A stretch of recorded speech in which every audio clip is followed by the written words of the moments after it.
سلام، به یه ویدیو دیگه خوش اومدید. امروز اومدیم راجع به منبع اسپورت حرف بزنیم که چه منبعی واسه چه ماشینی خوبه. اونایی که صدای بم دوست داره، اونایی که صدای تیز. سرگانی سباق خدمت آقای پاکفر هستیم، مدیریت فروش. خسته نباشید. سلامت باشه عزیزم. بریم سراغ ویدیو. بریم سراغ ماشینای پژو، ببینیم واسه ماشین پژو چه منبعی خوبه. این منبعی که دستمه توربوییه. سورن توربویی. بله. خب این چه صدایی داره؟ صداش تیزه یا بمه؟ خب این ورودی خروجیش 55، صداش بمه. روی انواع اقسام پژوها، سمندا و پارسا میتونید نصبش کنید به حالت فابریک و این باعث میشه که شما افت توان تقریبا کمتری داشته باشید نسبت به بنزیا. خب این منبع چه صدایی میده؟ بریم ما هم صداش هم بشنویم چه جوریه.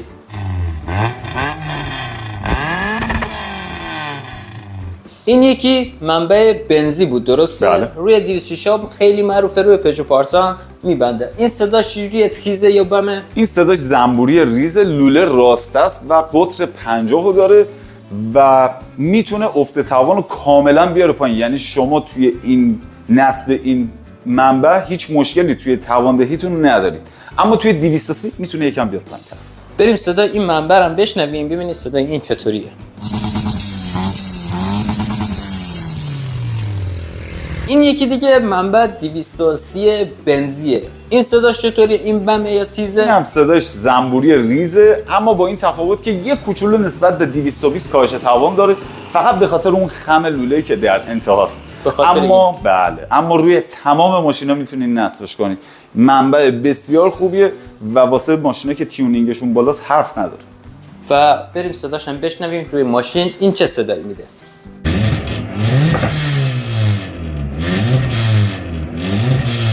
این یکی که دستمه طرح 106 ولی به صورت سایلنسار. 106 هم که بین ماشین بازا خیلی معروفه. این یه توضیح بدید صداش چجوریه، چه خروجی ورودی داره؟ این ورودی خروجیش 45، اما خب کاهش توان تقریبا میشه گفت نداره. این نمونه آماده به نصب روی 405 پژو و سمنده و صدای بمو داره. وقتی هم که سایلنسر رو برمی‌دارین میتونه یه صدای درشتری رو بهتون بده، اما در کل ماجرا بیس داره و بسیار هم منبع معروفیه. 106 ساده اینم میتونید نصب کنید که این طرح 106 با سایلنسر.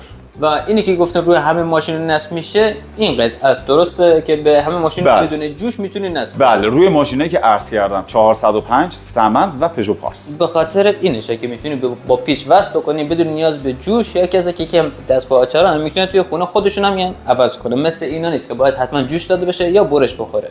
بریم صدای اینم بشنویم صداش چطوریه.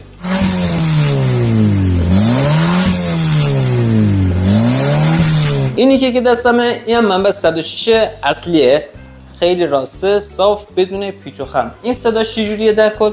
این اول از همه باید بگم معروف ترین منبع توی بازار. منبع 106 روی تمام ماشینا نصب میشه. یه صدای زنبوری درشتی داره و لوله راست است و تقریبا میشه گفت که اینم افت توان نداره. روی ماشینی که فابریکه خیلی صداش قشنگه، روی ماشینی که تیونینگ داره و اومده هدر زوکی تمکش و لوله میانی نصب کرده یک صدای خوشگل‌تری داره. پس این معروف‌ترین منبع کل بازاره. این به تمام ماشینا نصب میشه و جوشکاری لازمه روی همه ماشینا. از پراید گرفت تا هر چی که دوست دارید میتونی بذارید. آره، فقط نهایتا 1800 حجم موتور 1800 تا 1800 بیشتر از اون پاره میشه.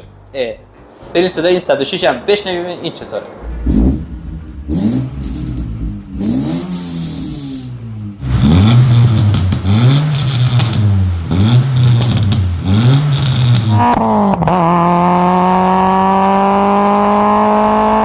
این یکی که دستمه منبع سایلنسره. توی دیجیکالا توی هر سایت یا توی دیوار بخوایم بریم پیدا کنیم منبع سایلنس داره. هفت رنگ بهش میگن، اسم خاصی نداره مثل 106 اینا. ابعاد مختلفی داره، برای هر ماشینی میتونی استفاده کنی. صداش هم خیلی بمه نسبت به بقیه. این الان یه سایز حدودا فکر میکنم متوسط باشه، روی پژو بتونیم ببندین. اینم عین همونه، بهش میگن کپسولی، یکم قطرش نسبت به اون باریک‌تره. آره خب این واسه انواع پژو، سمند، 405 موتور 1600 1800 میتونید روی همه اینا اونو نصب کنی. اما این خب میتونه روی پیکی پراید یا اونایی که حجمشون کمتره. آره حجمشون کمتره، مثلا 1400 این خیلی گزینه بهتری نسبت به اون. اما کلا صدای بمه، لوله راسته است و افت توان هم نداره، سرحف رنگ داره، تمام استیل داره با خمره های کوچیک‌تر و بزرگتر که اون کوچیک‌تر و بزرگتر باعث میشه که صدا ریسک درشت‌تر بشه. بریم با هم صدای اینم بشنویم که صدای بم داره چه جوریه.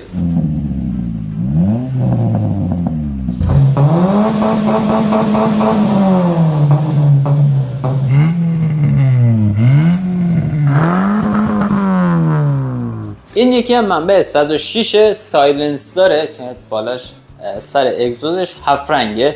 اینم صداش مثل 106 تیزه یا نه این بمتره؟ این بمه نسبت به اون، ولی خب با این تفاوت که سایلنسر رو بردارن دوباره میشه همون 106. اینم روی همه ماشینا میتونن نصب کنن، ولی خب 450 پژو و پارس خیلی روش بهتر و بهتر جواب میده. خیلی دوست دارم. و معروف‌ترین منبعی که واسه پژو میخوان استفاده کنن منبع بلوچیه که واسهش سر و دست میشکنن. همه ماشینا مخصوصا 450 پارس طرفدار پرفورمنس این منبع. این صدا چجوریه؟ این چه ورود و خروجی داره؟ این اصطلاحاً صداش توی عموم مردمش میگن صدا تاغاره، اما صدا کاملا صدای بازیه، افت توان نداره، منبع تو خالیه. اصطلاحاً این نمونه توربویشه، ورود خروجیش 55، اینا ورودی 50 هم داره، نمونه‌های 50. اما این از همه‌شون بهتره. روی همه 450 سمندا و پارسا میتونید نصب کنید بدون هیچ جوشکاری. 206 میشه نصب کرد؟ روی 206 مگن که کمربندش و قارچیش و اینا رو عوض کنن میتونن نصب کنن. و این نسبتا این خروجیش نسبت به بقیه منبع پژو یکم این بزرگتره. یکم بزرگتره آره. این دهنه 55 اما دهنه‌ای که توی بازار می‌بینین 50. این محصول شرکت کرمکو، خیلی میشه روش مانور داد. بریم صدا اینم بشنویم. اینقدر طرفدار داره صداش چجوریه.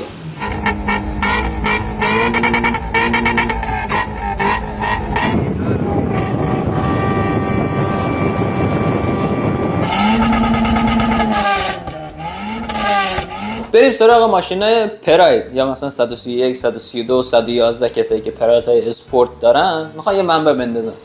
مهمترین یعنی که باحالترینش منبع بلوچی برای پرایده.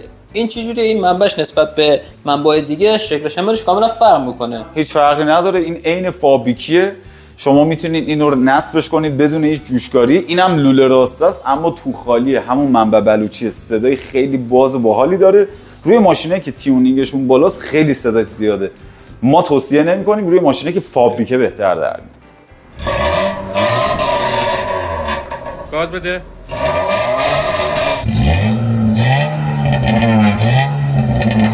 سایلنسر یکیش معمولی، اینا جفتشون هم روی پژو میتونی ببندی، روی پراید هم میشه بس. حالا بریم سراغ منبعی که مخصوص برای پراید، یعنی واسه پراید مناسب ترن. بجز دستم اسمش منبع رنج رووریه. روی پژو میشه نصب کرد ولی بیشتر روی پراید میذارن تا حالا توجه کرده باشین. این منبع برای پراید خیلی مناسب تره یا کلا شرکت‌های سایپای. این صداش چجوریه؟ این همون صدای پت پتی که توی خیابونا میشنوین، صدای قررش خوشگلی که میشنوین، صدای رنجوری میاد اما یه پراید داره کنارتون رد میشه. این همون منبع. ورودیش 50، خروجیش 50 و میتونه افت توان هم نداشته باشه. روی حتی ماشین فابریک هم میتونید نصب کنید، صداش خیلی قشنگه. و روی پژو هم میشه نصب کرد ولی توصیه نمی‌کنم، روی پراید خیلی خیلی بهتر میشه. بریم تست صدا اینم بشنوید صداش چجوریه.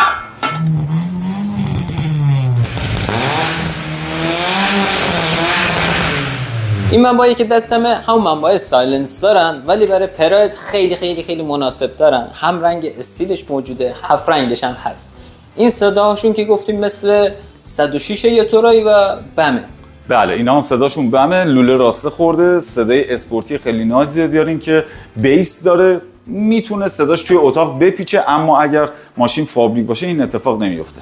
وقتی هدرز دارین صداش خیلی زیاده. ما پیشنهادمون اینه که اگر هدرز و کیت مکش انداختین از این سایز استفاده کنید. این سایز صداش خیلی قشنگ‌تر در میاد. حالا میخوایم بریم سراغ 206 چون 206 تقویت زیاد میکنن. کسایی که عشق اسپورت ها تقویت دارن 206 بیشتر استفاده میکنن. ببینیم برای 206 چه منبعی خوبه، هم از تیپ 2 هم از تیپ 5. این همون 203 مخصوص برای 206 تیپ 5 میتونی استفاده بکنی. 206 های تیپ 2 کدوما رو پیشنهاد میکنی؟ من پیشنهادم 220 بنزیه. 220 بنزیه. این 230 بنزی که دارین میبینین این آماده به نصب بشه، دیگه جوشکاری نمیخواد اما اون جوشکاری میخواد. فقط روی 206 تیپ 2 عمدتاً اونو میبندن، 220 رو میبندن، 230 رو روی تیپ 5 میبندن. بازم باید با اگزوساز مشورت بشه که آیا این جا میخوره یا نه. این منبع نیست، منبع اگزوز نیست، منبع وسط ماکسیما EF7 هم از این مدلش داریم، L90 هم از این مدل داریم. برای کسایی که صدا اگزوزشون زیاده و میخوان صدا اگزوزشون کم بکنن، اینو توی منبع وسط قرار میدیم، میانی صدایی که اگزوز میاد پایین‌تر، نرم‌تر، آروم‌تر، واسه کسایی که توی شهر میخوان رانندگی کنن که پلیس نگیره یا اینکه صدا زیاد توی کابین اذیت میکنه، خیلی خیلی به کار میبره. حالا این واسه کم کردن صدای منبع. حالا اگه بخوایم صدای منبع رو زیاد کنیم، این بهتر کنین دیگه، هر جا رفتی فقط صدای منبع باشه، اصلا قبل از اینکه خودت بیای صدای منبع باشه، اونجا باید چه کاری انجام بدی؟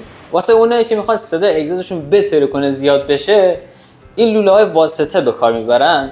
هر کسی توی بازار اینا یه اسمی داره، یکی به میگه لوله میانی، یکی میگه سنتر، یکی میگه لوله خالی. توی بازار هر کی به یه اسمی میگه. این لوله کارش اینه هوایی که از اگزوز میاد هم بهتر بدون افت توان به منبع خروجی میرسونه و صدا رو خیلی خیلی بیشتر میکنه. و این یکی که پایینش یه حالت کپسولی داره، این اومده صداگیری کرده، فقط با این تفاوت که افت توان رو شما ندارید. اینا سایز بندی داره، مثلا واسه نمونه های پژو سمند و 405 سایز 50 55 و 60 داره. نمونه های پرایدی و 206 و انواع اقسام اینا رو داره. صندوقدار و هاشبکش با هم دیگه فرق داره. الان این برای چه ماشینیه؟ این مثلا واسه 405 و سمند و پژو استفاده میشه، دهنه 55. اون صداگیری رو انجام داده اما بدون افت توانه، اما این نه دیگه، صداگیری نداره و منبع انتهایی رو میتر کنه. خب اونایی که هدرز بستن یا نبستن فرقی واسهشون نمیکنه اینا رو بذاره یا نذارن. در کل کارشون اینه که توانتون رو خیلی خوب نگه میداره و نمیذاره ماشینتون افت توان پیدا کنه، مخصوصا برای اونایی که هدرز ندارن و منبع اسپورت دارن و میخوان صداشو بیشتر بکنن، یک خروجی بهتری داشته باشن، ماشینشون نفسشون بازتر بشه، اینا خیلی به کارشون میاد. حالا دوست داشتن میتونن کپسولی بگیرن که صداشون کم بکنه ولی افت توان نداشته باشه، یا اینکه سر راست باشه یا راسته که بهتر کنه دیگه. هر ویدیویی که دیدی راجع منبع بود. حالا اگه بخواید تهیه کنین یا واسه ماشینتون همچین منبعی بخرین، اینجایی که هستیم بازرگانی صبا خودشون هم داریم، صادرات هم دارن، یعنی از نظر قیمت مثلا خیالتون راحته، قیمتش خیلی خیلی مناسبه. انواع اگزوز هم که دارن، هدرز هم دارن که توی ویدیو بعدی راجع به هدرز حرف میزنیم، چه هدرزایی خوبن واسه چه توانهایی چه قیمتی هم هستن. که مشهد هستن میتونن حضوری بیان و توی اینستاگرام و وبسایتش هم میتونن مراجعه بکنه. آدرس اینجا هم لطف می‌کنید محبت داریم. اینجا بازرگانی صبا، قسمت فروشگاهش میشه امام رضا 32 نبش چهارراه اول. دفتر مرکزیش هم سیدیه و اینجا شما تمام ادوات اگزوز از ابتدا تا انتها، از هدرز و کاتالیست گرفته تا منبع انتهایی، همشو میتونید اینجا دست اول خرید کنید. واردات داریم، صادرات داریم و خودمون هم تولید کننده ایم.